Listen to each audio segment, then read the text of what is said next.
Hi, friends. Welcome to Encouraged and Equipped. On this podcast, we introduce you to the women of Christ Chapel Bible Church. We love being encouraged to live out our faith in Jesus by hearing the stories of women in our church community. We are so glad that you're here. As we continue with our Emotions series, we look this week at something we have all felt at times: fear. Sandie Severnak walks us through a season in her life where she experienced deep fear, and she shares with us the insight and freedom that God is still giving her. Whether you've been afraid for a brief time or wrestled with fear for years, I know you will hear a story of someone who understands parts of your pain and longs for you to have the same hope that she does.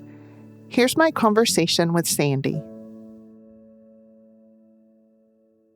Hi, and welcome to Encouraged and Equipped. I'm Kathy here with my friend Sandie, and we are excited that you have joined us today. Sandie, welcome. We are so glad you're here. I'm so glad to be here. You know that we love to start every episode by asking our guest, what is a little something that brings you joy? Oh, that would be my family, especially my grandson Jackson and my granddaughter Abby. They're about to be 7 and 4, and they are just such joy. And I also love my daughter and son-in-law very much, and it's great to be able to just be a part of their lives. I know, they are so fun. We are going to jump into our topic in just a minute, but I'd love for you to just take a minute to introduce yourself. Tell us, you've mentioned your son-in-law and daughter and grandkids. So tell us a little bit about you and how you ended up in Texas.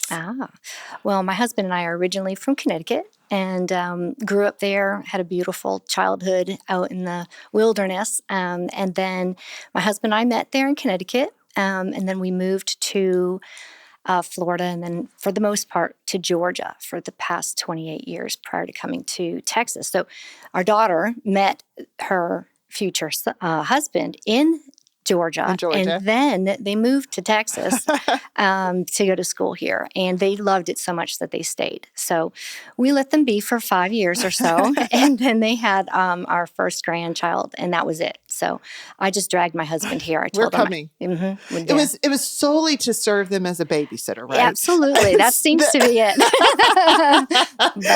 But I couldn't think of anywhere else to be. Oh, I love that. Well, we are doing something unique in our podcast series. We are on Tuesdays releasing an episode that is matching the sermon topic on Sundays. And we are in a series on emotions. And Sandie has been gracious enough to come and share with us about the emotion afraid. And I know that it is a scary emotion. That's kind of a synonym for the word fear. It's a scary emotion at times, and different ones of us experience it different ways. For some, it's been shorter, for some longer, for some seasonal. I know that we all have different stories, and yet I think that hearing other people's stories and struggles and also seeing how God met them can give us great hope as well. And so Sandie graciously said that she would come share with us about that. So like I said, Sandie, everyone's story is a little bit different. So would you mind kind of introducing us to your story and maybe how fear kind of made its way into your life? Sure. And the story that I'll share is related to my work life. So I was fortunate. I worked before we had our daughter, but then when our daughter was born, that's when we actually got transferred to Atlanta, Georgia, North Georgia. And I was fortunate to shift and stay at home with her, be a stay-at-home mom, which is equally as challenging as it is working for someone else. So I was fortunate to be able to stay home with her until she was in her early teens, and then just by accident, ended up going back to work part-time to help out someone that I knew. And that led to my working full-time for the past 20 some odd years now. So I transitioned through that. And I find great joy and fulfillment in serving others, whether that's really in the workplace. That is who you are. Yeah. That is. That's how God wired me. So I love to serve others, and I like solving problems and challenges. And most importantly, just making a difference wherever I am that I'm serving. So that's what my heartbeat is. I tell people my heartbeat is just serving others. And I think it's really interesting because you do have a heart to serve and you do like solving problems. And sometimes when we can stereotype someone that wrestles with fear, enjoying challenges and problem solving, often we don't necessarily think, well, I bet that person wrestles with fear because you enjoy the challenge. You're very professional, very competent. God has very gifted you. And so I think it's really important to note that fear isn't connected to just one personality type or gifting, but it showed up in your life. And I'm allowed to say this, as a really godly, gifted, talented, competent individual. And yet you found, even in the midst of that, that fear was something you were wrestling with. Oh, for sure. Yeah, none of us are protected against it. It can catch us, and no matter what we do or who we do it for, it can certainly creep up and enter into your life without you knowing about it. So for sure, that's something that I dealt with. Specifically, it started most relevantly in 2015. I worked for a company up through May of 2023, which is about 8 years. Loved this company. I know God placed me there. You really did love that company. Still do. I still do. Still love the people very much. Love what they do. They're making a difference in the world, which is part of my DNA. I want to make a difference in whatever I do, difference in the world. So the company is a boutique, small organization that provides leadership training and sales training across the world. I mean, it's just amazing the imprint that they have and the impact. And they're doing it in a very God-centered way, which is unique for a secular organization. So just loved the team. I loved what I was doing. We were like a family, which kind of went to an extent that it shouldn't have, and I'll explain that in a little bit. But I really did enjoy my work. And that was until about the 4th year. Things started to shift. And that's about when we moved to Texas. It seemed to have culminated. That wasn't the reason for it. But over the years, I've done a lot of thinking about, what happened and trying to understand how I got to the place that I was, so wrapped up in fear. And that was what was driving me versus my heart to serve. It was competing. So it's taken me a while to unravel it. So really the shift began when the company won a huge client, and it basically doubled our business in a very short amount of time. Which for a small firm, that's a lot. It's a lot. It was a lot. And it was substantial, sizable.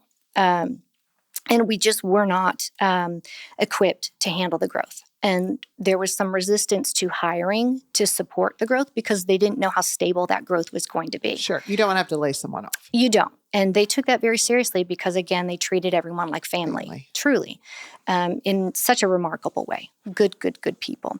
But then COVID hit. And I know everyone's probably sick of hearing that.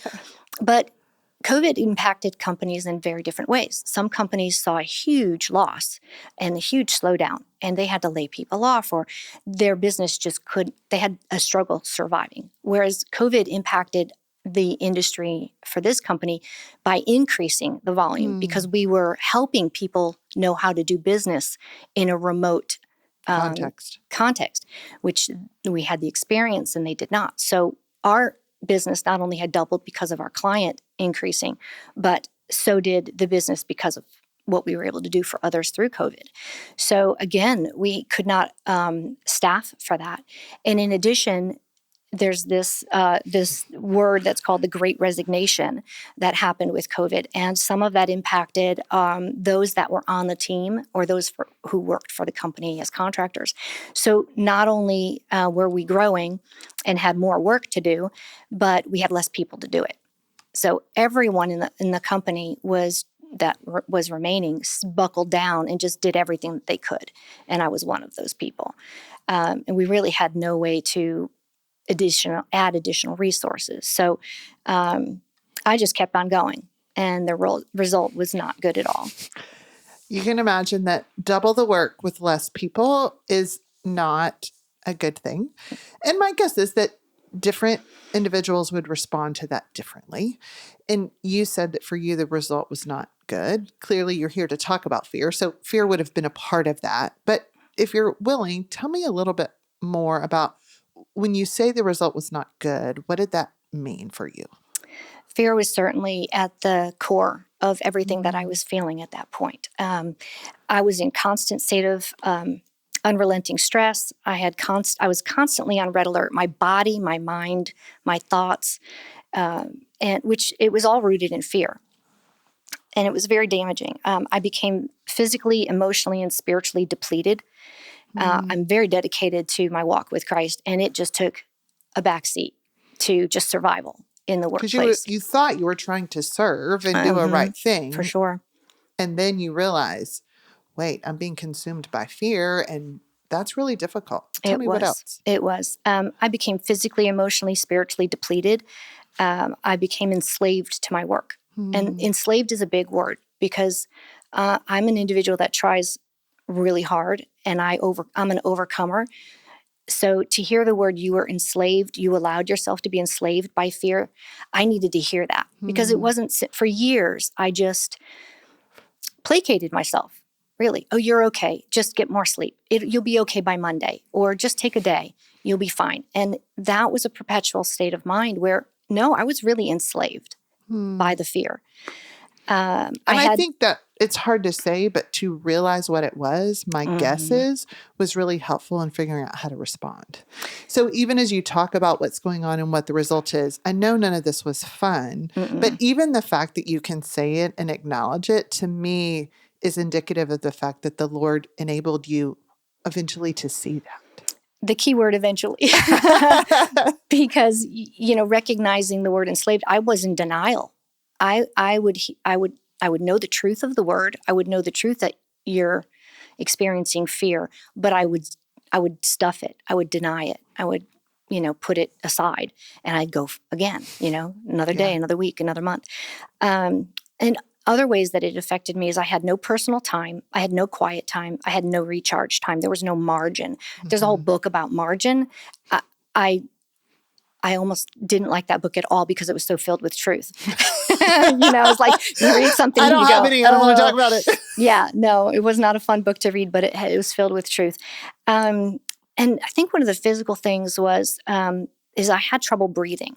That's when I really started noticing that I was on the tipping point. I could not take a deep breath to the count of 5. That is so scary. As people are listening, if you'll just close your eyes and take a deep breath, I could not breathe in to the count of 5. So I literally lay in bed now, and I relish the fact that I can breathe until 10, 11, 12. Like, wow. And it's a physical benchmark of how much God has freed you from that fear. Yes, it's just, so for all of you listening, try it sometime. You'll. I literally was just in the mic. Yeah, we don't want to take 12 seconds now to try it, but we should all try it afterwards. So there were several times that I felt pain down my left arm. I felt my chest and my carotid artery in my left carotid artery, like pain. And I'm like, okay, I'm headed for a heart attack. And I'm not young, y'all. So, the warning signs were there. And just being on the edge of that fear of level of a panic attack. I can't say that I ever had one fully, but I was probably in the baby steps of panic attacks. And I really pray for anyone out there that has full-blown panic attacks, because I was just dipping my toe in it, and it's crushing. It's awful. So my prayers go out to anyone who is in that state right now, and I hope this message is going to be helpful for them. So where was the fear manifesting? I had fear of my workload for the next day. I'm a big to-do list. I would make a list at night so I'd have my thoughts together for the next day, and that caused me stress for the rest of the night. Just the practice of knowing what was my to-do list. It was unachievable for the next day. And you knew that. And I knew that. So, and my chest is getting tight just talking about this. That's how powerful this fear was. It's so fresh. It can still take hold. So I had fear for making it through the next day. Would I make it through the next day without this panic and this fear? Makes me so sad.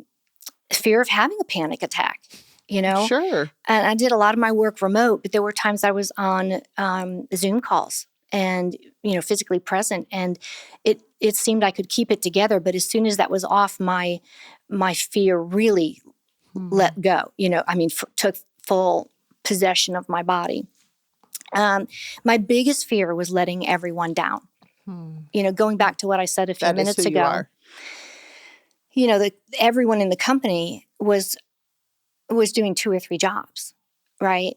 So who was I to turn to? Who was I to say, hey, I don't know about you guys, but I'm being crushed by this. I cannot manage, because they were all in that same position. So maybe we were all kind of, off track, but, and I wasn't getting enough sleep. And most of the times I was working till 1, 2, sometimes 3 in the morning, and then getting up and doing it all over at 7 in the morning. So, and even when I was sleeping, I was solving problems in my sleep. Oh my goodness. I have an example of, I was trying to do something in Excel and I was dreaming, I think I could do it through this and this. And sure enough, 2 in the morning, I woke up and I knew the answer. That's crazy. It's crazy.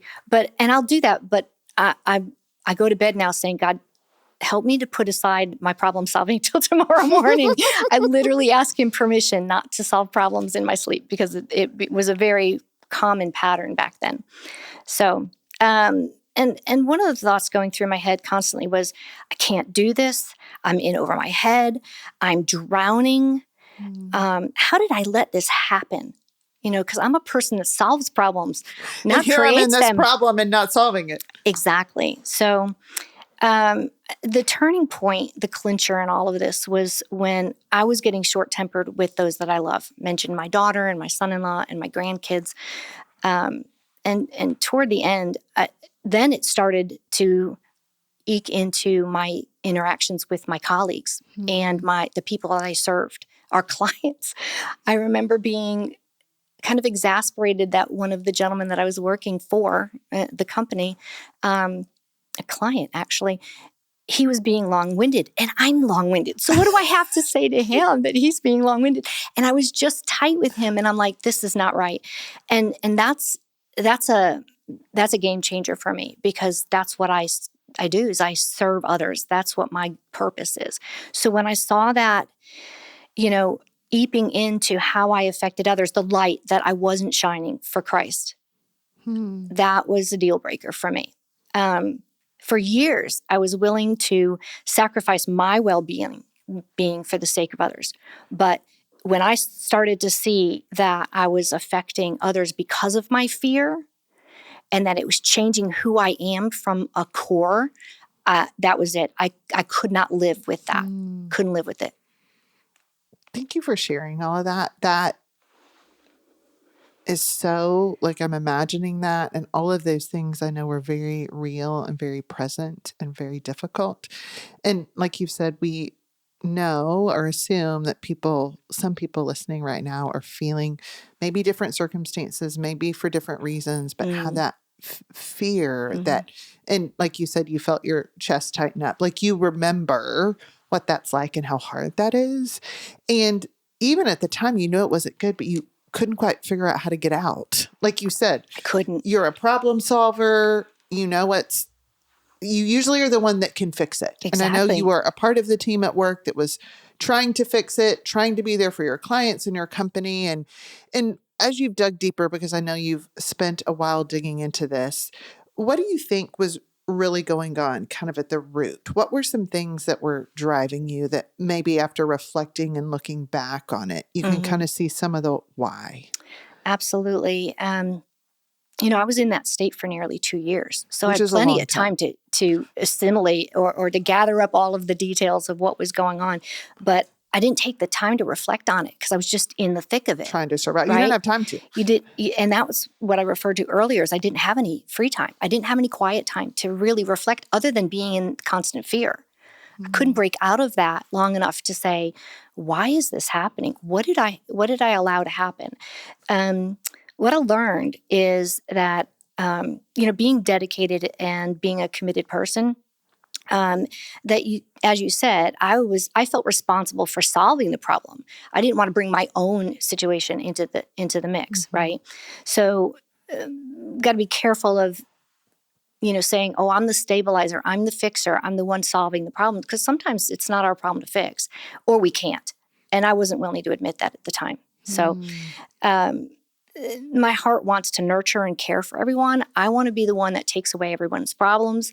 It's like that IT person that comes in and you say, my computer's not working. And you're praying that in the next 5 seconds, they get the problem solved and you go back to your daily work, right? Everybody wants that feeling. Sure. Well, that's what I was trying to do. I was trying to be the IT guy, the IT person for everyone's problems and taking on more and more. And that just led me in the wrong direction. And I've also learned that I'm an empathetic person, but I've also learned that I'm classified as what's called an empath. What does that mean? Okay, so an empath is an individual who not only senses and has empathy for others, but they're also so attuned that they can anticipate someone's emotional feelings. Not only that, but they'll tend to own them as their own. They take responsibility for those emotions and they want to fix them. So it's one level deeper than being empathetic. It's actually taking that on, and you'll leave burdened with that person's feelings and emotions, and your lines between them and yourself get blurred. So, and to be honest, I'm guessing, which again, like you said, you took it too far, we'll admit, but some of the things within that are good. yes. And to be honest, some are not, Mm-hmm. but people kind of like people. Yes, they do. Fix their problems. Yes, they do. And have compassion upon them. So there is some reinforcement that appears good, because when you did it and met the deadline or helped the person or whatever it was, like there's some positive reinforcement and people appreciate that. Again, that's not all bad, but it definitely isn't all good. And so tell me how, as you've reflected back, how did you see that fear was really driving this? Because I think at the time you thought it was care and love, and a portion of it was, you know what I'm saying? But all of it wasn't. So how did you kind of assess, or how did you see fear motivating you in time instead of that godly desire to serve? Right. So you're so right. What was happening was I got promotions. Everyone said, "Oh, Sandie's the hub." They would call me the hub. And that makes us feel good. Sandie. It does. And that's part of what reinforced me to not want to let them down, so that the fear of letting people down was the greatest. But to be honest, there's some pride in there that we'll get to a little later, because you start, I've heard, don't put me on a pedestal, because that's the farther I have to fall down. Absolutely. Some of that was certainly taking place, but I felt that I didn't want to let anyone down. And that gets dovetailed into the fear versus faith and trust. I've really learned a lot about the difference between fear and faith. And fear is an issue of faith, because the greater your fear, you're really not depending and leaning on your faith in God. Say that again. So your fear is not of God. Fear is a faith issue. That's really interesting. That's really great to think about. Yeah. Tell me more. Keep going. How else did you see your fear? So we already talked about, the fear of not wanting to disappoint anyone. And that's failing. I didn't want to fail, right? So fear of failure. Fear of criticism or rejection. I didn't want to lose value in their eyes. And that's admirable in some regards, wanting to do things well, but it went way too far, to the point where I was fearing lack of value or losing my value. I used to raise my hand and say, yes, I'm a recovering perfectionist, because it's true. I let perfectionism, I lost perspective on what that is, and I'm learning the difference between progress versus perfection. And one of the greatest things that I think this has taught me is that I wasn't ever willing to say, even when I was a kid and growing up as a teenager, people, my mother, my father, people around me would say, "You're too hard on yourself." I'm like, what does that mean?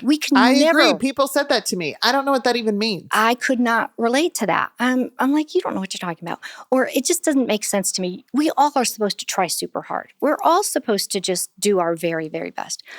But there's such a valuable lesson that I learned from this that has definitely allowed me to understand perfectionism versus progress. And, I'll share a little bit about that in a minute, but people pleasing was another big thing. Pleasing people, not God. And there's fear that's rooted in that. What if I disappoint someone? How do I deal with that person's not feeling that I brought my A game, and I had a big fear about that. And I also had some pride. It's like, oh, I can handle it. There's nothing I can't do. I'm stronger than the challenge. You know, that was definitely in place, that I felt I could do it all. And I learned that I couldn't. So I so appreciate you being so vulnerable and honest, especially as a fellow type A perfectionist. Yeah. To say, hey, let me come talk about all of my imperfections Yes. and how it got really out of hand in some ways and led to fear. And that is not our natural inclination to want to share that as perfectionist. And yet your desire, first of all, for yourself to be restored and healed, but to maybe acknowledge what some of those weaknesses were, so that maybe for those of us listening, we might be able to see that. And I even want to encourage you, especially if you're one of those places of where fear is really intense right now, that Sandie has curated this information for her. But this was over the course of months that the Lord showed this to her. He was very gracious. There are plenty of moments that you would have thought, I was already fearful, and now you've told me I'm too fearful, and I need more faith, and my pride, like, it can feel like someone adding something on. And so I just want to acknowledge that Sandie experienced these insights over a period of time. Oh, yes. God was very gracious. She's still growing in them. Oh, most certainly. And so, listener, I want you to hear these as she's being vulnerable with us, to begin to lead us into, hey, God graciously showed me some of my problems because he could meet me there, forgive me, and pull me out. Absolutely. So tell us, because you've been super honest about what you feel like was at the root of your wrestling with fear, which some of mine is similar and some of mine is different. But how did God graciously, as he's pointing these things out, move you to see them, and not just to see them, but to restore you? Well, and I would use the word restore as in still happening. Restoring. How is he restoring you? Continuing to. Okay. And it's going to be, I think it's going to be a lifetime journey for me. I mean, I have been slapped upside the head on this for sure. But it's going to take continual practice, continual reminding. This will not be something, it's in my DNA, right, who I am.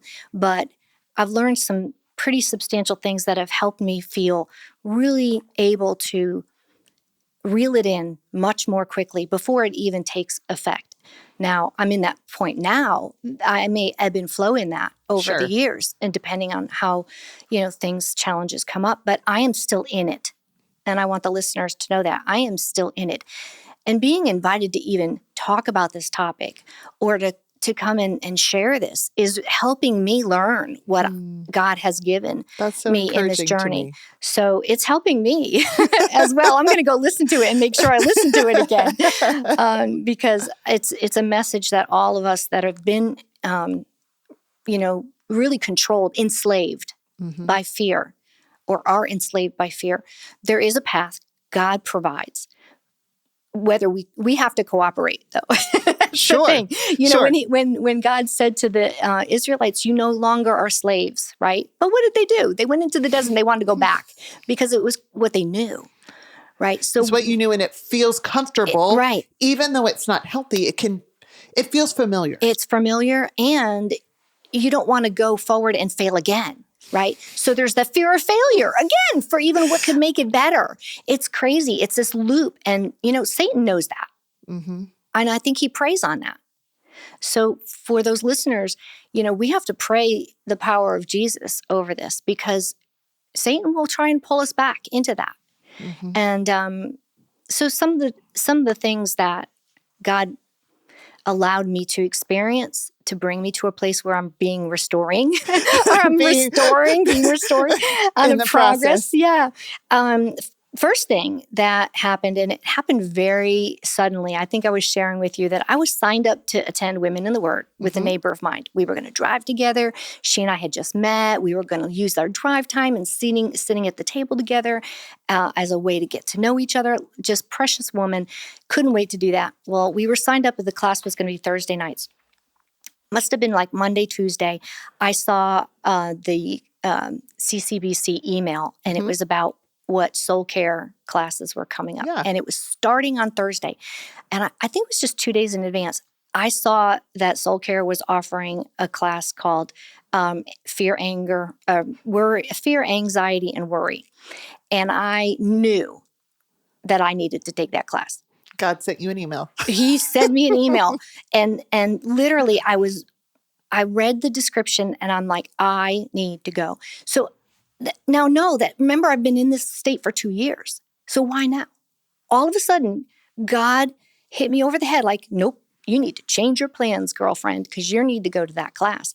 And that's exactly what I did. So I called my friend and I said, hey, I know that we had plans to do Women in the Word, but I'm going to take this class. First night, and that was in October of 2022. So it's just 18 months ago, like maybe You're 16 still in months the ago. process. I am still in the process. This is so new. But the first night of class, when everyone was introducing themselves and sharing a little bit of why they were there. Okay, we're all there for fear, worry, and anxiety, right? Either one or all. Sure. One of the young women that was in the group had a really life-altering event of fear, anxiety, and worry that took her out, for months. She had to take leave from work. She's very transparent about it. And she shared her story, and she was sharing that she is here in the class because God has shown her the path to healthier living. And she was taking the class to reinforce what she was aware of and learning. And I looked at her literally across the room and knew that that's why God placed me to hear her testimony. I said to everyone in that class, my life has changed as of right now. I am going back to work tomorrow and I'm going to tell them I'm resigning. Literally. And this young lady and I are now like bests. We get together, we talk at least every other week, or we get together for dinners because we're still walking this out together. So I want to share with everyone that was pivotal, to have others to share this journey with, that we can't do it alone. We're not made to do this alone. We're not made to conquer these battles alone. That's why God put us into community. So I love this podcast. I listen to Encouraged and Equipped all the time because you ladies give me encouragement and you guide me. So I'm just hopeful that, again, this is speaking to someone right now, because that young woman that was willing to share her story with me changed my trajectory in this journey. So that was one of the first things that happened. Beautiful. Well, you said you were going to resign the next day. I don't think you did that. Just because I know you. Tell me a little bit more. So you have the first meeting. Tell me kind of what happens after that, and what are some of the truths and helps that God gave you to kind of begin to, like you said, live that healthy lifestyle and honoring the Lord and kind of fighting that fear. Yeah. And this is the beautiful side of things, because as God started to unfold things for me, my eyes were open, my heart was open. That's the big thing. We have to be teachable for anything that God has to offer us, to go inside our heads and our hearts and transform us, right? Because God is always pursuing us. Jesus is always pursuing us. We're the ones that, we cause the stall, right, in many cases. So, when I gave my heart over to His truth, it really is when I started to be transformed. And the peace that has come from that is just something I've never experienced in my life. So I can't wait to share a little bit more about that. But I did want to share a verse, 1 Peter 3:6. It says, do what is right without being frightened by any fear. And doing what is right, we classify that as what God says is right. And that's just so powerful. And Charles Spurgeon says, when the heart is filled with the fear of God, there is no room for other fears. And the fear of God means the love, respect, the authority of God, right? So not the kind of fear that we would equate with this worldly, earthly fear, which is what I was feeling. So those are two very powerful things that I started to help me recognize the triggers. What triggered my fear? When I was able to recognize the triggers, then here I am, strategist here, came up with strategies of how to respond to what used to trigger me and cause me, call my name, pull me back into, I have that person to, be the IT person that resolves their problems, be the resolver of everyone's challenges, right? So I think that I want to stop and say that because I think that you are so right in as God shows you where your fear is and what's going on, being able to recognize and acknowledge it. I know that sometimes that can feel overwhelming because you see it a lot, but I love that you have said how recognizing was actually part of a helpful process for you, because then you could realize that that trigger was going to lead to greater fear. Absolutely. And so saying, okay, I'm not necessarily happy about this trigger, but here it is. And like you said, coming up with different strategies of how to respond to it. I think that is really wise at recognizing what was going on. So as you began to recognize and see it more, what were some of your strategies or how you began to respond differently? Well, and thanks for taking the time to really dive into that a little bit, because one of the things about the triggers that I learned is I started seeing them as arrows from Satan. Not, me being in a position of trying to help, right? That sounds really good. It sounded kind of spiritual. That sounds, yeah. Oh, that person has a problem. I know I can provide the solution. All it takes is time and effort. But for you, it was more of a temptation. It's a temptation, absolutely, to go further down into that fear. And when I started to see those triggers as, no, that's not how God would want me to take on more. So I started to feel more empowered. And I think that's an important word when you're fighting fear.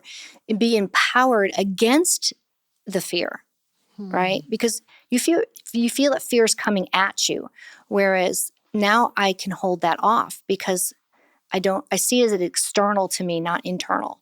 So I think that's really wise. One of the strategies for managing the triggers is I've learned to, and this is a phrase, everyone that knows me really well, I have sticky notes on my bathroom vanity and on my monitor at work.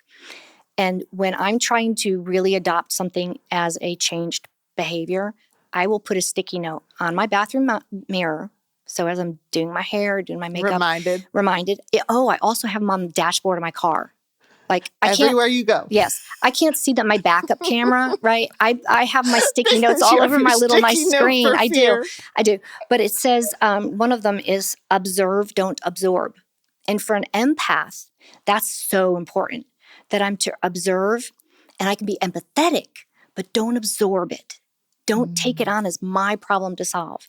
Observe, don't absorb was so pivotal for me. And that helps to steer off that fear, right? So that was super helpful. And I mentioned one earlier, progress, not perfection. Absolutely. Yeah. Don't take on more than what God expects or more than I can manage. And I'm a word nerd, y'all. But one of the words that I've come to know is called teleologic. And I hope I'm pronouncing it right. Don't ask me to spell it, but go ahead. Tell us what it means. It means living in how you were crafted from a Christian perspective. It means living out how God crafted you. And this was probably the biggest. I cried when I'm going to get weepy. I cried when I read this because I was always wired to do better, do more, right? And when I truly understood that God crafted me is exactly in a specific way to handle it, an exact amount of this or an exact amount of that, or to do just this and just that. And I am perfect in his eyes in that way. And I never really understood being perfect in his sight until I understood teleologic. So if I just live inside how God crafted me, it's not less than, it's not more than, but it's me and it's perfect. I finally could say to myself, I get it. I love this so much. I get it. So I have learned that my fear was rooted because I was trying to live outside of how he crafted me, which is perfect for what he crafted me for. And I have an example. I was just given an opportunity to change my role at work. And I was very clearly able to say no. Not because I don't think I can't do it, but I know very clearly that that's not what God designed me to do. Now, if I did it, I could, but I'm going to be right back where I was 2 years So ago. we're not doing that. Right. So I've learned. Now, others would say, oh, but you're going to get paid so much, or, oh, you're going to have so much responsibility, or, oh, it's going to be the pinnacle of your career. No. I want to be in my teleologic, perfect me. Mm-hmm. And that means I'm going to be so filled with joy and reflect God's light and the light of Jesus if I just stay in where and that doesn't make me less than. It makes me the perfect me He created me to be. It's the first time that I've understood that. And I have such a peace about that I have been trying to gain my entire life. I love that. I love just acknowledging. I'm having so many thoughts run through my head that are so fun. But I love that you are trying to say, okay, God, this is how you've created me, and what do you want me to do? Mm-hmm. And it doesn't need to look exactly like someone else does it. But how have you gifted me, and what have you created me for? Exactly. And just spoiler alert, if you're listening, she still loves the company that she was with when she went through all this, but reached a point at which she said, I need to resign. This is not going to be a good fit for me. It was after a period of months. Yes. She still has a great relationship with them. So when she talks about job now, she is working now, and God is using her now, and she's in a different role now at a different company, and it's great. And I also think it's so interesting as you talked about what God made you for, wanted you to do, because, which again, I know that this is even tricky, and you talk about being in the process, because it takes a lot of discernment, because it's not like you are going to say no to every opportunity. It's not like you're never working again, and that you never have to say yes to something that's hard. You're not saying choose the easy path and it's always doable and it's always fun, because sometimes God does ask us to do hard things. So even hidden within that, maybe that's the next podcast episode of how do you discern what God is asking you to do and what your fear and your personality are asking you to do? Because there are times that God does ask us to do hard things. Oh, for sure. But what you are telling me is that part of this process is learning to hear, what does God want you to do versus what has He created you to do versus what is my fear telling me to do, or trying to make my identity or whatever. And you're trying to say, okay, Lord, here's my teleologic. Here's what you've made me. And I want to be obedient and walk in what you've created me to do. And that, I understand that we could spend another 4 hours kind of unpacking what that looks like. But I think that truth is really important, but also very nuanced, as you have to listen to the Lord for what His yeses and nos are for you. I think that's a great point, because God will challenge us even within how He created us and what He created us for. The pivotal is when it enslaves you. Absolutely. Right? And we can go back to the Israelites and look at what that was between moving into Canaan. Was not easy. They had to do a lot of difficult things. It definitely wasn't easy. It was not easy, but that's what God created them for. So that's where continuing to move in that discernment and that wisdom and that grace that God has to understand it very clearly from His perspective, not my own.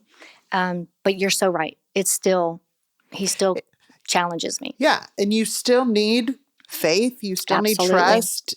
Tell me a little bit about how, as you've heard what the Lord wants you to do, how do you live and walk in faith and in trust when He does say, hey, Sandie, this is what I don't have for you, but this is what I do have for you? What does that look like for you to not live in fear and yet still go to work and do things? Absolutely. And walk in it in a healthy way? Well, first of all, I would use the word courageous faith, because it does take courage. It takes courage to trust yourself and trust God. It takes a lot of faith. So just know that having a heart of being courageous, and God can give that to you, but courageous faith and trust, trusting God instead of my own emotions. I'm an emotional person, and I need to make sure that I trust God and check with Him. Emotions are great, but they can get the better of you sometimes. So really trusting Him and asking Him and being open-minded for that. And to know that I am enough, going back to how God created me. Knowing that I'm enough, that never, as we went back to you're too hard on yourself back when I was a kid. Right. I didn't understand it.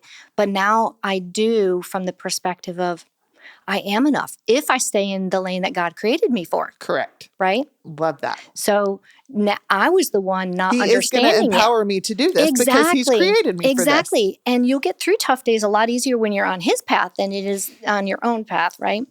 And to live to fulfill God's purpose for what he created me for. We talked a little bit about that. And I love what 1 John 3:20 says. If our hearts condemn us, we know that God is greater than our hearts and he knows everything. So that's helpful from keeping your emotions in track, looking at what God has. And, God doesn't want me enslaved by perfectionism. So, or my heart to serve others. He wants to use that in positive ways, not negative ways. So I will say too that as we've talked about this and you've kindly shared with me different things throughout our friendship, I feel like your face lights up when you say the word abide. There is something about your demeanor that changes with that word. So I'm going to ask you about the word abide, because something about that is, even without you telling me, your face tells me that has been transformative for you. It has. I can't honestly say that I ever felt that I was in a place of being able to abide, because I was always striving. I was always striving. And you cannot abide or rest when you're striving or you're enslaved to something. You're distracted. You just can't. And I've truly felt for the first time in my life the real peace that comes from being centered. And that word abide, it means, to remain, to dwell, to stay connected, allow the word of God to fill your minds and basically have the first say in what you do. So I have really felt that, and it's only by the grace of God. I mean, and to have journeyed on this path for so many years and to really feel that peace of abiding is just such a beautiful thing. I'm so appreciative that God would give me even an opportunity to feel what it means to abide in him. Well, I smile as you say that because I know how much that has meant to you. And just as your friend, what a joy it is to see you experiencing some of the positives. Meaning, I know that you've said you are still working on it. You will still battle with fear because you're human. But you shared with us kind of what the result of fear looked or felt like in your life. And I know that you, again, are still wrestling with it, but you're also seeing God do some things and you're experiencing some new things as a result of not living in fear and not being enslaved by that. So tell us a little bit. You painted a picture of what it was like when you were walking in fear. Kind of paint a picture of some of the blessings that you've experienced not being enslaved by fear. Well, you mentioned about the abiding. We talked a little bit about that, but I feel God's overwhelming sense of love and his joy and forgiveness and his grace and his mercy. Because when you're in fear, that seems very distant. Yes. And I feel so much closer to him, and I don't feel the self-condemnation that I once felt. When I put aside all of the striving and the desire to do this and this and this and all of the other things, this change has allowed me to feel the peace and be overcome by that and true rest. My soul, my mind, my body. I can take a deep breath to the count of 12, right? And I think about that when I lay down at night. I'm like, dear God, this is such a beautiful thing to be able to take a deep breath to the count of 12. How basic can it get, right? But that's how bad it was. And, the peace and the joy. There's a verse, John 14:27. It says, peace I leave with you, my peace I give you. I do not give to you as the world gives. Do not let your hearts be troubled and do not be afraid. That means no longer enslaved by fear. And that's just such a beautiful place to be. In just a minute, I'm going to give you the final word as we close out. But I know, again, listeners, Sandie has described fear, and I have felt great fear many of times. And so I know if you're listening and you're in a moment of fear, I just want you to know that there are those of us who love you. First of all, the Lord loves you. Sandie and I wish we could rush over right now and we're looking at your faces and give you the biggest hug. It's very hard for us to not know your names. Yes. Her email address will be in the show notes. My email address will be in the show notes. We really mean reach out. We know that we are not your savior, but we would love to be a community that sits with you and reminds you you're not alone and that there is hope and that it takes a while and we are still in the restoring process with you, but we are not alone and we love you. And I know that when you're in deep fear, sometimes just knowing someone loves you and there's not something you need to do or make okay can be really encouraging. So Sandie, I told you I was going to give you the final word, and I am. So give us the final words. What are your final words, final thoughts, final encouragements as you think about your journey, but also women listening who wrestle with fear? Well, I will tell you that the group of women that went through the fear, anxiety, and worry, we still meet. We still get together because the bond was so powerful and our lives were transformed. So I encourage you. I think they're offering the class again. Okay, great. So sign up if that's something that sounds good to you. And be in community, be in community with others because it's not a journey that you should walk out alone. God doesn't expect you to. And it's difficult. And it's not a once and done. And it's like, I've not gone through the washing machine and I'm fine. I'm clean. I am, but you know what I mean? I have work to do. And I think being in community is very helpful. Not only did we take that one class, but the group that took that class loved each other so much we didn't want to stop being together. So we took the next soul care class together, and it was we called. Don't really care what it's on. I know. We're just going to stay together. Well, it's all good, so it doesn't matter. Of course, it all helps true. transform us. But it was called Anchored, and I love this passage. It says, "Doing is important." But to focus on doing without abiding in the love and the wisdom of Christ centers our efforts on sheer force of our own will, rather than becoming more like Christ by submitting to his will. What we produce from striving and straining, which is of course rooted in fear, is like a mouthful of dust. And I equate that to cement. So we can't breathe, it weighs us down, and we cannot feel the light of Christ. So that's my parting word is just abide and lean into Jesus. Thanks for sharing with us both the hard and the hope. I'm incredibly grateful for that. And I'm going to close this in prayer. Father, thank you for loving us, even when we're fearful, even when we are wrestling with some of the sins that are underneath our fear. Thank you for caring about us and loving us so much. Lord, I pray for women who are listening, who are wrestling with fear, whether it's something that has happened to them or something that they're seeing their sin at the root of. God, would you comfort and heal and encourage them and remind them of your love and of your presence?